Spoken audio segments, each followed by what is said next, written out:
ஹரஹர சங்கர ஜெய் ஜெய் சங்கர. தசாவதாரங்களிலே மச்சமூர்த்தி அவதாரம் அது கேது.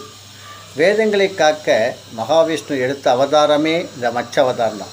நவகிரகங்களில் ஞானத்துக்கு அதிபதியான கேது. எனவே ஞானத்தை இந்த உலகிற்கு அளித்த மச்ச அவதாரத்தை நான் வணங்குகிறேன். அது மூலம் கேது பகவானின் அருளால் எல்லா பரிபூர்ணமாக பெற முடியும். இந்த அவதாரங்களிலே கேது பகவான் என்னென்னலாம் செய்கிறார் நமக்கு தெரியுமா? கேது ஒரு திருமணத்தடை போக்குவதற்கு, வியாபாரம், அதே மாதிரி கணவன் மனைவிக்குள்ள ஒற்றுமை, அப்புறம் அவனுடைய சில அதாவது கணக்கில் நாம் எடுத்துக்கொண்ட சில காரியங்கள் வராத பணம் அவைகள்லாம்